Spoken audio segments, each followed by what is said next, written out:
प्रियङ्गुकलिकाश्यामं रूपेण प्रतिमीं बुद्धं सौम्यं सौम्यगुणोपेतं तं बुद्धं प्रणमाम्यहम्। बुद्ध ग्रह बुद्ध देवता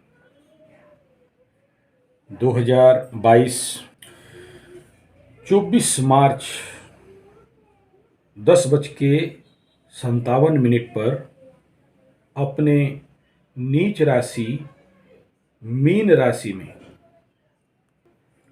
गोचर करेंगे।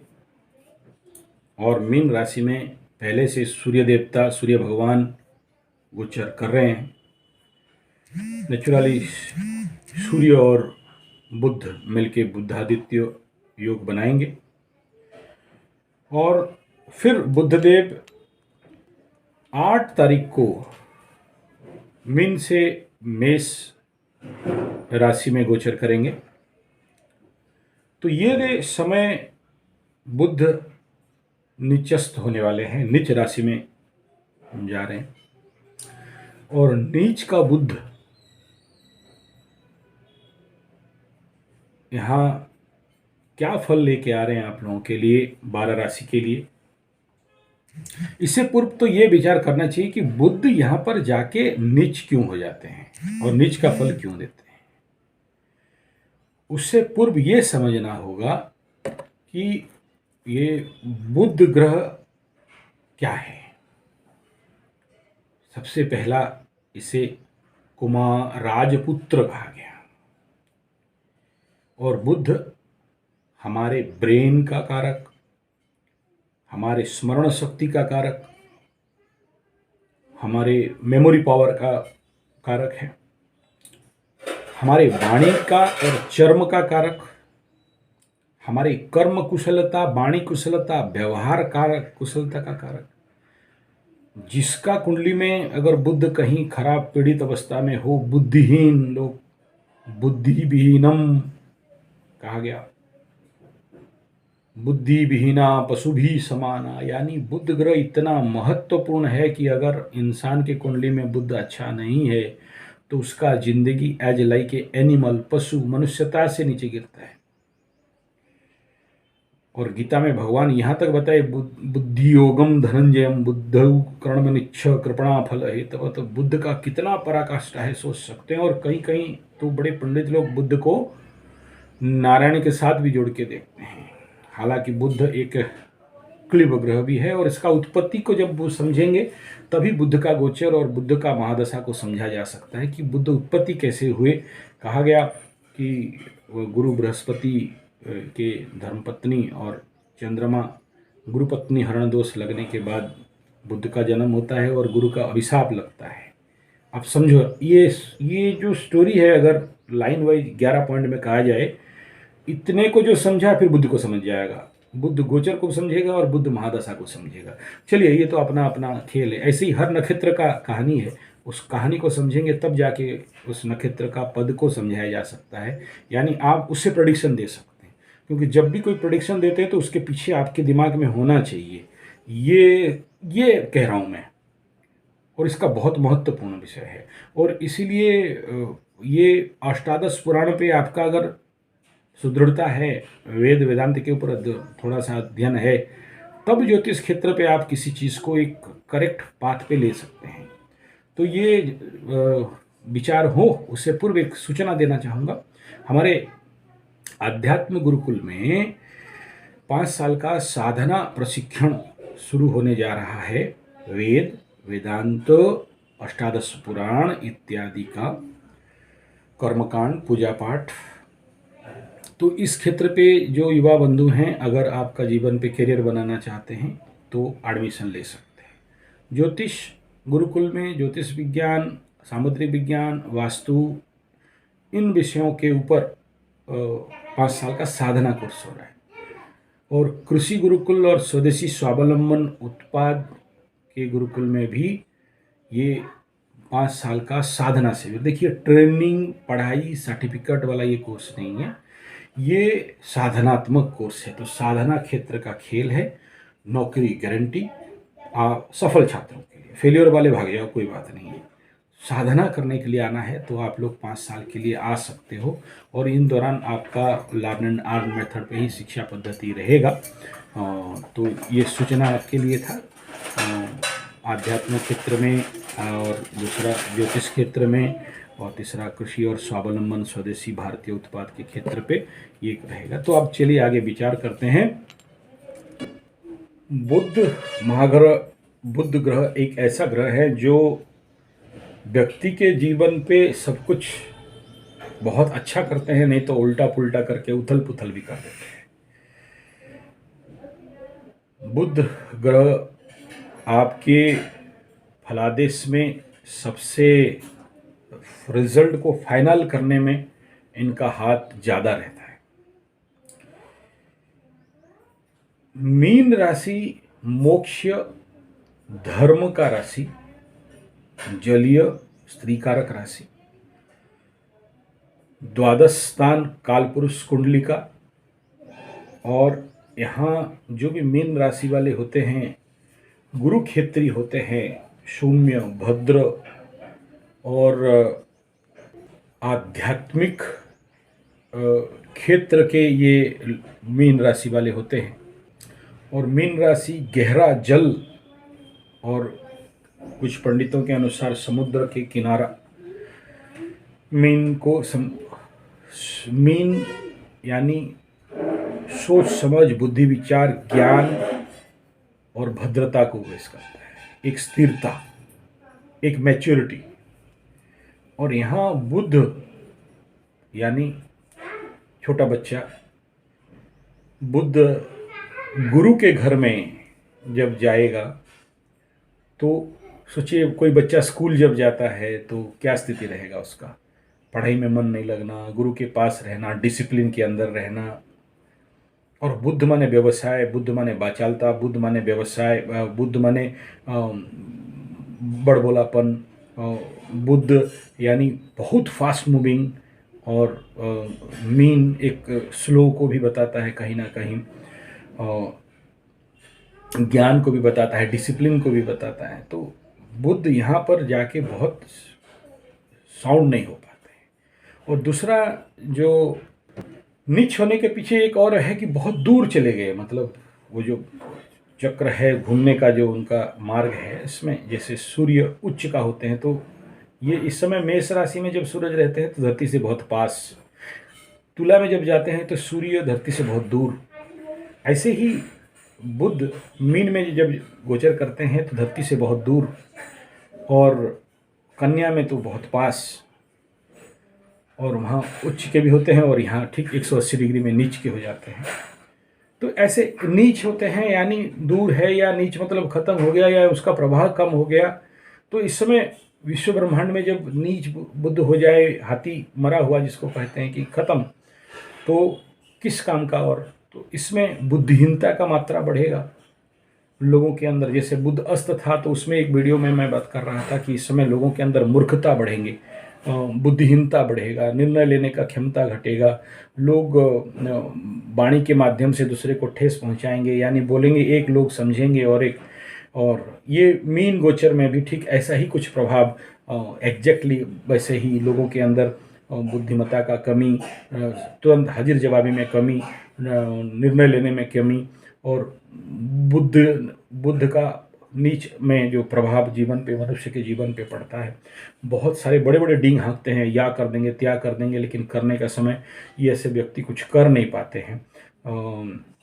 ऐसे जिनका नीच बुद्ध रहता है, आप वो ख्याली पुलाव बनाते हैं, ऐसा एनजीओ बना देंगे, ऐसे एसएचजी बना देंगे, ऐसा बड़ा सेंटर खोल देंगे, ऐसा बहुत बड़ा प्रोग्राम प्रोजेक्ट बना देंगे, और जब कार्यान्वयन करने का समय आता है तो उसमें ये लोग कर नहीं पाते हैं। जिसके भी कुंडली में आप बुद्ध नीच का आप देखोगे तो उनका प्रभाव ऐसा ही रहता है कि बहुत बड़े बड़े प्रोजेक्ट प्लानिंग बनाएंगे, और जब करने का विषय आएगा तो वो अपने जीवन पे उसको कभी कर नहीं पाते।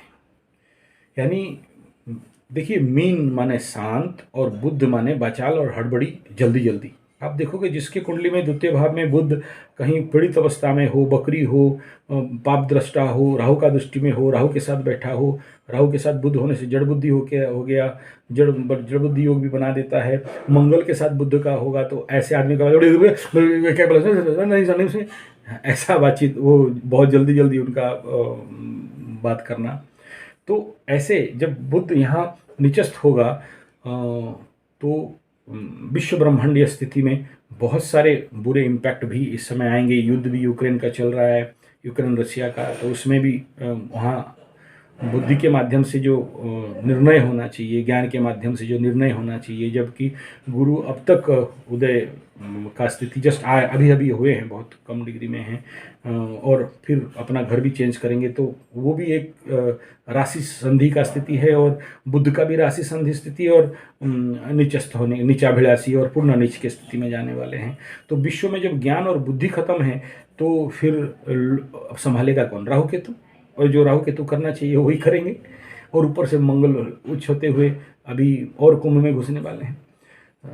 और इस समय मीन के ऐसे ही सूर्य के ऊपर और बुध के ऊपर शनि का दृष्टि, और शनि भी नियर अबाउट लास्ट डिग्री पे किंग कर्तव्य विमूढ़ परिस्थिति 28-29 डिग्री में। तो ये स्थिति में बुध से हम लोग क्या आशा, नीच का बुध आपको क्या आशा कर सकते हैं, या क्या फल देने वाले हैं, किसको अच्छा और किसका बुरा? तो मेष राशि वालों का अगर विचार करेंगे तो बुध इनका तृतीयाधिपति और षष्ठाधिपति बन के द्वादश स्थान पे मीन राशि में गोचर करने लगे आ रहे हैं। तो बुद्धिहीनता तो दिखाई देगा, बुध के कारण थोड़ा सा खर्चा, लॉस। अब बुध लॉस करने के लिए आए तो थोड़ा सा हर क्षेत्र में आपको सहायता नहीं मिलना, बुद्धि का सहायता नहीं मिलना, हाजिर जवाबी नहीं हो पाना, वाणी के माध्यम से आपका लॉस होना, वाणी के माध्यम से आपके अंदर थोड़ा सा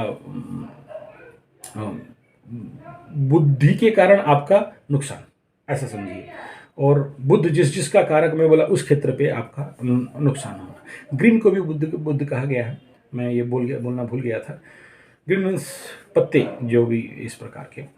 तो बुद्ध धर्म और मोक्ष के क्षेत्र में आपका थोड़ा सा खर्चा, जैसे बृहस्पति भी अभी आपके लॉस हाउस में आ जाएंगे, तो धर्म के क्षेत्र में आप बहुत सारे इस समय खर्चा करेंगे। तो बुद्ध भी इसी प्रकार कुछ आपको नुकसान देने वाले। हालांकि नीच के रहेंगे तो उतना ज़्यादा इम्पैक्ट तो नहीं पड़ेगा, लेकिन जो कि रोगाधिपति और पराक्रमाधिपति द्वादश भाव में, तो आपके पराक्रमों में कमी तो दिखाई देगा ही, लेकिन रोग रिपु ऋण का लॉर्ड आपके द्वादश में एक प्रकार के राजयोग, और वहाँ से अपने रोग रिपु ऋण को देखेंगे तो स्वाभाविक इस समय आपको वहाँ से तो थोड़ा सा आराम रहेगा। लेकिन वाणी के कारण प्रेम संपर्क में, दाम्पत्य जीवन में थोड़ा सा मेष राशि वालों का समस्या रहेगा। इस समय आप कुछ अच्छा भी बोलोगे तो आपका स्पाउस उल्टा ही समझेंगे, ये रहेगा। खर्चा अननेसरी सडन खर्चा आपके अंदर बढ़ेगा, और इस समय आप कहीं ना कहीं से बुद्धिहीनता का अनुभव आपके अंदर रहेगा। अब वृष राशि वालों को बात करते हैं। वृष राशि second Lord and fifth Lord, धन का परिवार का मालिक, और पंचम शिक्षा ज्ञान प्रेम का मालिक अभी एकादश लाभ स्थान पे, और लाभ स्थान पे कोई भी ग्रह बुरा फल नहीं देता है, तो लाभ बढ़ेंगे, आपके बड़े भाइयों से और बाकियों से सहायता मिलेगा। धन का इस समय आपका लाभ बढ़ेगा, और वृष वालों का लाभ बढ़ते हुए, और ज्ञान का उत्तरोत्तर बड़ी क्रम एकादश स्थान है तो वहाँ पर बढ़ना, और व्यवसाय अगर आप कर रहे हैं तो व्यवसाय क्षेत्र में भी डेवलपमेंट, और साथ में लव अफेयर्स इत्यादि में भी आपको सफलता, ज्ञान वैराग्य और आध्यात्मिक क्षेत्र में भी आपका उन्नति। ये बुध का गोचर हालांकि नीचाभिलाषी होने के बावजूद भी एकादश से पंचम स्थान को देखेंगे तो पंचम स्थान का हर क्षेत्र पे आपको उन्नति देंगे, स्वाभाविक बात है।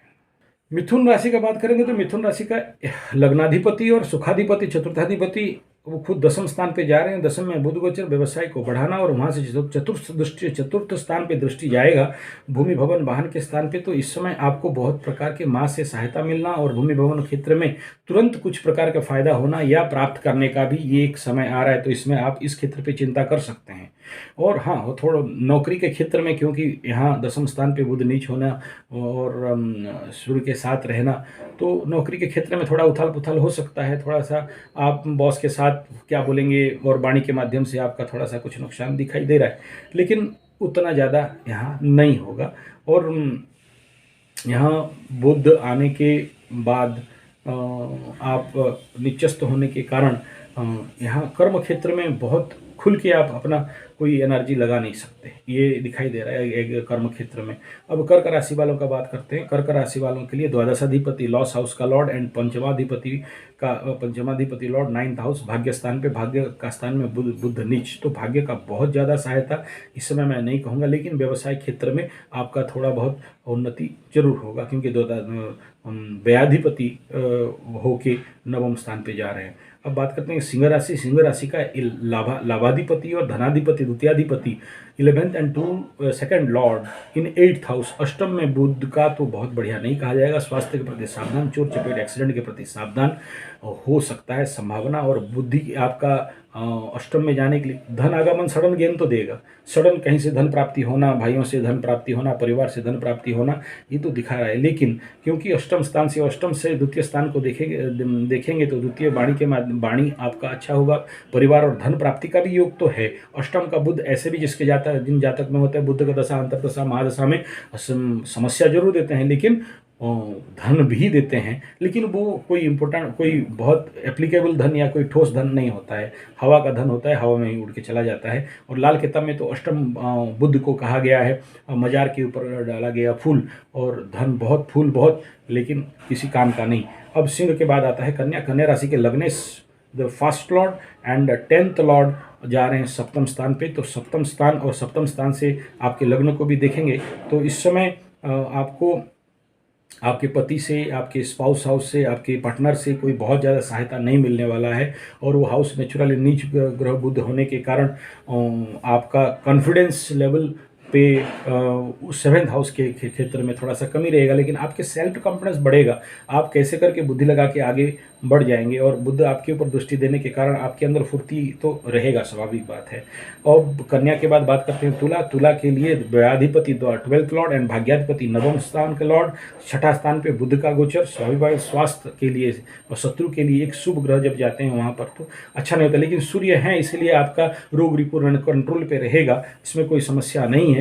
लेकिन षष्ठ स्थान पे बुध, और बुध भाग्य में और तो अवरुद्धता देता है, लेकिन व्यय क्षेत्र पे व्यय को देख रहे हैं तो व्यय कंट्रोल पे रहेगा, और एक प्रकार के अच्छे स्थिति इस समय द्वादश और 6 और 12 में का एनर्जी में आपका रहेगा। तुला के बाद बात करते हैं वृश्चिक का अष्टमाधिपति और एकादशाधिपति, लाभाधिपति और अष्टमाधिपति पंचम स्थान पे जा रहे हैं, तो इस समय टेंशन तो बढ़ेगा 8 और 11 का हेतु, और मित्र के द्वारा परेशानी होने का संभावना, मित्र से आपका परेशानी होना। शरीर स्वास्थ्य के क्षेत्र में थोड़ा सा कमी रहेगा, लेकिन एनर्जेटिक रहेंगे, यानी आप शांत तो रहोगे, क्योंकि इनका गोचर पंचम स्थान पे, वृश्चिक से पंचम स्थान पे होने वाला है।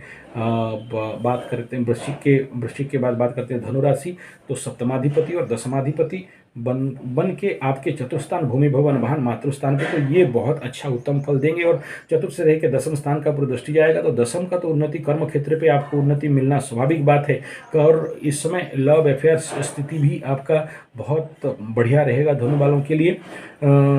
पारिवारिक दाम्पत्य जीवन का भी अगर बात करेंगे तो इस जो 7th लॉर्ड 4th में जाने के लिए, तो इस क्षेत्र में भी और दसम क्षेत्र में भी आपके लिए एक शुभ फल लेके धनु वालों के लिए आ रहा है। मकर राशि का बात करेंगे, नवमाधिपति और षष्ठाधिपति, रोग रिपु रण का मालिक और भाग्य और पिता का कारक तीसरा घर में, तो तीसरा का गोचर बुध का बहुत अच्छा नहीं किया। फिर नीचस्थ अवस्था में तो पिता का स्वास्थ्य के प्रति सावधान, और आपकी भूमि भवन वाहन इत्यादि के स्थिति में आप इस समय पराक्रम करेंगे, प्रयास करेंगे, लेकिन जितना भी प्रयास करें बहुत ज़्यादा फल यहाँ से उम्मीद नहीं किया जा सकता है। स्वास्थ्य का समस्या दिखाई दे रहा है, थोड़ा सा स्वास्थ्य के प्रति सावधान रहें। हाथ इत्यादि में समस्या होना, बाहु इत्यादि में समस्या होने का एक बात दिख रहा है। और भाई बहन, छोटे भाई बहन के प्रति सहायता नहीं मिल पाना, ये भी यहाँ पर बता रहा है। कुंभ राशि का बात करेंगे। कुंभ राशि में सेकंड लॉर्ड और यहाँ अष्टमाधिपति बन के आपके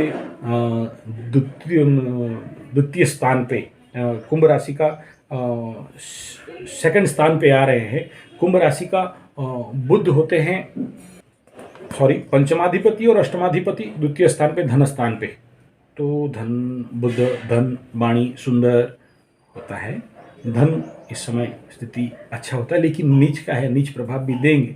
इसलिए यहाँ पर मैं नहीं कहूँगा कि आपका ये सारी चीज़ में बहुत ज़्यादा उन्नति पाओगे, लेकिन थोड़ा-सा मिश्रित फल इसमें देंगे, क्योंकि सूर्य भी हैं वाणी के घर पे, धन के घर पे, मीन राशि में, तो स्वाभाविक बात है ये वाणी में उग्रता, फिर बुध जाके उनको थोड़ा-सा और टेम्परामेंट बढ़ा देंगे, तो वाणी के कारण आपका नुकसान, और द्वितीय स्थान से अष्टम स्थान के ऊपर दृष्टि जाएगा। तो यहाँ भी इसी प्रकार मैं कहूँगा कि सडन धन ज्ञान और गुप्त विद्या, गुप्त तत्वों पे उजागर होना, क्योंकि सूर्य का भी दृष्टि हो रहा है। तो इस समय इस क्षेत्र पे सावधान रहना। और 2-8 का जब संपर्क बनता है तो हेल्थ के ऊपर भी इसका स्वाभाविक इफेक्ट रहता है, लेकिन विषय कंट्रोल पे कुंभ राशि का रहेगा, क्योंकि कुंभ राशि अभी मजबूत स्थिति की ओर जा रहा है। अब बात करेंगे मीन के ऊपर बुध जाएंगे तो व्यवसाय तो अच्छा कराएंगे, बॉडी में एनर्जी ऊर्जा बुध होने के कारण देंगे, नीचस्थ होने के बावजूद भी आपको मिलेगा। लेकिन ये लग्न के ऊपर रह के सप्तम स्थान के ऊपर दृष्टि, और सप्तम का क्षेत्र आपके पारिवारिक संबंध, आपके दाम्पत्य संबंध, आपके जो भी पार्टनर्स, बिजनेस, ये सब में तो आपको अच्छा होगा। लेकिन नीचस्थ बुध होने के लिए कारण स्वास्थ्य के प्रति सावधान, दांत, नाक, कान, इन सब रोग या कहीं दर्द होना, पीड़ा होना मीन राशि वालों के लिए कुछ स्थिति में इनका रह सकता है। तो चलिए, ये वीडियो अगर अच्छा लगे तो लाइक, शेयर, कमेंट, सब्सक्राइब जरूर करिए। और कुंडली विश्लेषण करने के लिए या किसी प्रकार के कुंडली ज्योतिष सीखने के हेतु आप संपर्क कर सकते हैं। धन्यवाद, नमस्कार।